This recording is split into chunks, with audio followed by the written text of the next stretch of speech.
Hi everyone.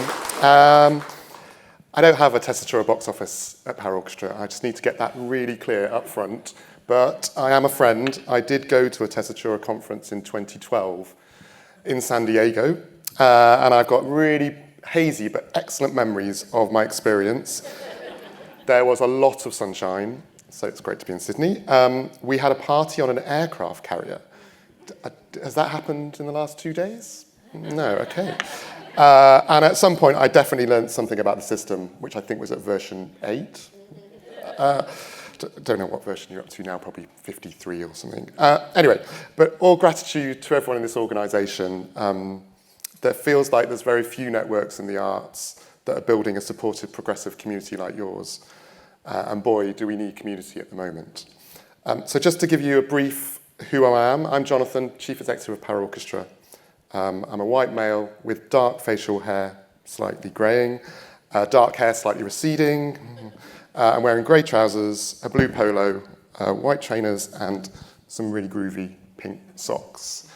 And as there are a lot of you, and I've never met anyone, well, I've met 2 people before, just to build up a rapport, I need to tell you that my loves are tennis. So if anyone wants to play this weekend, please come see me.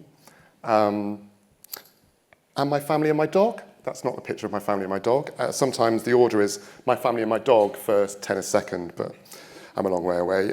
In terms of the things I'm uncomfortable with, well, I really hate karaoke, but don't worry, I'm not going to sing. And my brain is terrible at multitasking, which is so helpful when I've got a script, my timing, screen, and one of these. So bear with me. In the next 12 to 13 minutes, I'll attempt to share with you who Paraorchestra is, what drives us artistically, and I'll help you understand the barriers my team and I break down on a daily basis and give you some takeaways of how to be more Paraorchestra. Paraorchestra is a radically inclusive force of nature. We explode the myth that orchestras are part of the heritage arts.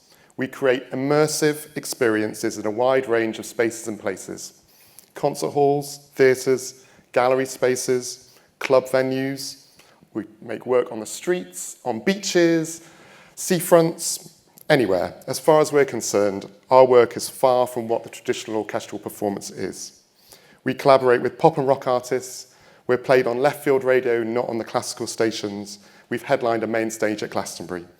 And all of this has enabled us to bring a much younger, more diverse audience to orchestral music. Crucially, Paraorchestra is made up of over 40 professional musicians who identify as D-deaf, neurodivergent, and disabled, who work alongside non-disabled players. We're the only ensemble in the world proactively employing professional disabled musicians and looking to increase that number each year. Our creative work dives deep into cross-art form working.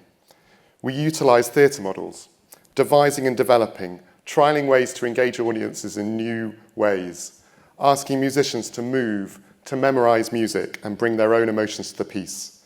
There are elements of hierarchy, but every voice matters. Charles Hazelwood, our artistic director, who I'll talk a bit more about in a minute, describes orchestras as the perfect team.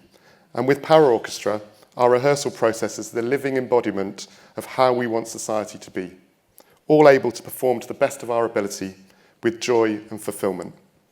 Okay, so I'll do some art. Let's start with a bit of art. If I start by talking about a few things that we've made in the last 5 years.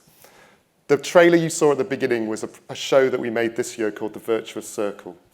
Although it's based around the music of Mozart's 40th Symphony, we have combined it with a disabled composer called Oliver Brybrands' responding piece and created an immersive piece of work that takes place on a flat floor. 50 musicians are performing a piece that unfolds around an audience, taking in 8 movements and all the emotions that orchestral music brings. It's a really special piece that premiered at the BBC Proms, the world's greatest classical festival this summer. This show is The Nature of Why. It's our signature piece that actually we've been lucky enough to bring to Australia, performing it at Perth Festival in 2019. The Nature of Why is a very special thing. 150 people and 20 musicians on a stage together. The show is a sensory experience which allows any audience whatever their disability, to enjoy it. And the music is by Will Gregory from Goldfrapp. Again, our kind of trademark is this idea that if you're far away from the music and it's on a stage, it's so hard to connect to people these days. As you can see, a lot of people together enjoying a show. This is Anatomy of the Orchestra. It's an installation, a sound installation. Who knew? In this case, what we do is we spread an orchestra around a space, a foyer space, a gallery, and we allow people just the opportunity to wander, to build their own sound mix of a piece of music, such as Steve Reich. And it's such a beautiful thing for families because they can just engage with each different instrument as it's played. And this marvel is called Smoosh. It's an outdoor show. Smoosh is a big, giant hug. That's literally how it translates in America, I believe.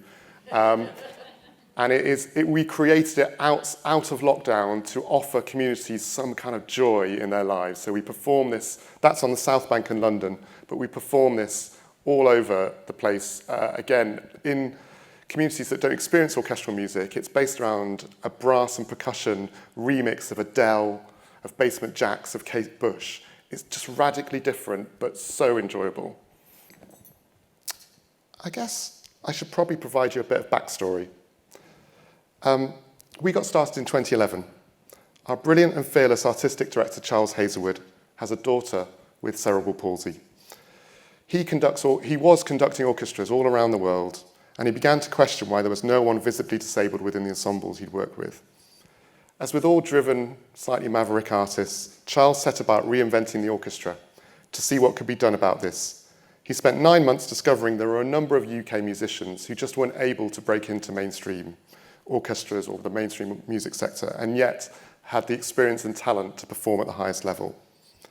This slide that you can see is Paraorchestra performing their first ever show with Coldplay, with a TV audience of 1 billion people. You know, we started small, at the London 2012 Paralympic closing ceremony. You can just see Chris Martin on the floor with them singing along to Strawberry Swing. Given the lack of representation of disabled musicians in orchestras, you'd imagine that that entry point and that level of profile was the catalyst for change in the industry. That wasn't the case at all. When I joined up with Charles in 2015, 3 years later, he had experienced almost zero interest from the classical music sector. And in reality, there was then, and still is now, a fundamental bias existing in that sector that thinks that disability prevents excellence.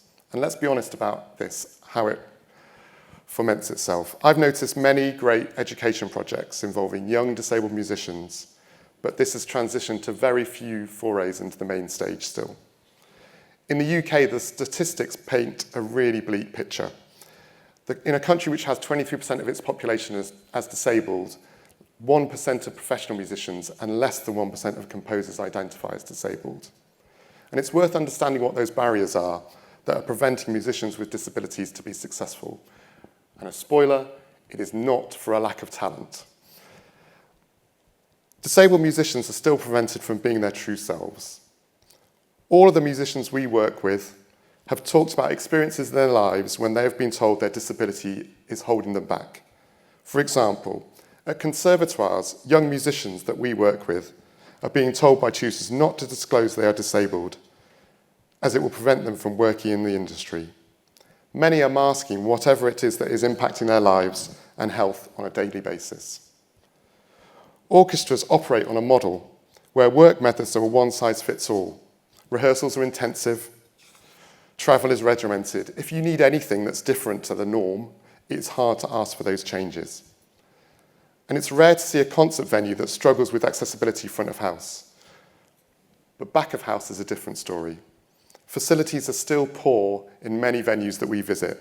And yes, some are way better than others, but many backstages are not safe spaces for anyone with a physical or neurodivergent disability. Our approach from the beginning was that in order to shake things up, we needed to start with a clean sheet of paper when designing the company. Charles and I built Paraorchestra from the ground up with no corporate ways of working to adhere to. We were really specific about that. We trusted our knowledge and experience, but were ignorant of the systems and structures that existed in some of the institutions that were around us. From the start, we focused on our values and embedded those in a way that we'd always craved from other arts institutions that we'd worked for. We wanted ambitious and high-performing people, but we wanted empathy. We wanted to be clear about the expectations that everyone had for each other, but also with trust and confidence in the team to deliver in the best way they can. With the orchestra, we embedded these same values, but we went over and above to ensure that Paraorchestra is a safe space for creativity to thrive, whatever your background. We worked the social model of disability, being clear that it is the barriers in society that disable you, not yourself.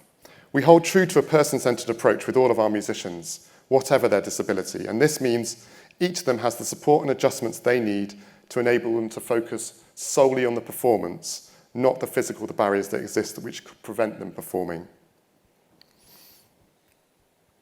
Our ability to change has been helped by our company setup. But as we came through the pandemic, we used some of the time during that industry shutdown to reflect and reframe our vision. Because I realised that, like Charles had earlier on, I'd also been waiting for the classical sector to catch up. I was just thinking, yeah, we're doing really good stuff now. Where is everyone? And actually what had happened was that orchestras were now using us as a way of avoiding the subject of change.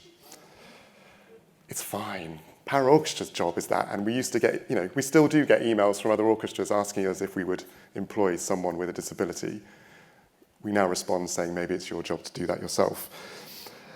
So how do we deal with that? We went all in, really. If no one else was bothered, then we would take everything we had learned, we'd kind of build ourselves up a bit confidence-wise, and we wanted to campaign to our funders that their ambitions for a diverse workforce should be funneled through us. Our ask was to help us build a new ecology for disabled musicians, one where the artistry within performance-based spaces was matched by an ambitious programme behind the scenes focused on developing careers. Over the next 10 years, I want Paraorchestra to enable disabled musicians to break through the glass ceiling, so we go way beyond levelling the playing field. I know that we have reached a pivotal moment, and if we stay the course, we can deliver transformational change for the current and next generation of disabled musicians. Paraorchestra, I guess, is in the context of some of the organisations that you work for, still a small business. However, I'm really pleased to say that through the campaigning we have done since the pandemic, our income stream has increased fourfold from 1 million Australian dollars, I did the conversion, to $4 million. A fourfold increase is, we're really proud of that. Our staff team has increased from 5 to now 20. We can create more work now than ever to fill the largest of stages, and we've increased the length of our touring projects to reach an increasingly large audience. We've released 2 albums, one of which even went to #1 in the classical charts. As impactful is the new artist development programme we've launched in 2023 called Modulate. This enables disabled musicians we work with to achieve the potential that we see in them. We want them to be able to break the glass ceiling and become the future artistic directors of companies across the world. I've reached the end of my slides. That's a good sign. Storytelling is the heart of what makes the arts great. You know this. Stories are told through words, through movement, through music, and increasingly through technology. In all of the venues that we perform at, there will be a rich history of artists who have told their stories in their own way. At Paraorchestra, our job is to add new stories to the mix, to build in representation of disabled musicians and co-creators, and present art in a way that it makes it truly relevant to new audiences. I challenge all of you to be a little bit more Paraorchestra if we want our industry to be the progressive, inclusive, and forward-thinking community we say we want it to be. Change can't come from box ticking. It needs all of us to use our position, power, and privilege, whatever our role, to create space for those capable of way more than the opportunities they are given. It needs people to be ready to listen and look at the situation from the person you are inviting in, rather than just from the historical ways of working. And above all, rather than adapting a current model that exists, be excited about the possibilities of taking a blank sheet of paper to start the ball rolling. Thanks very much.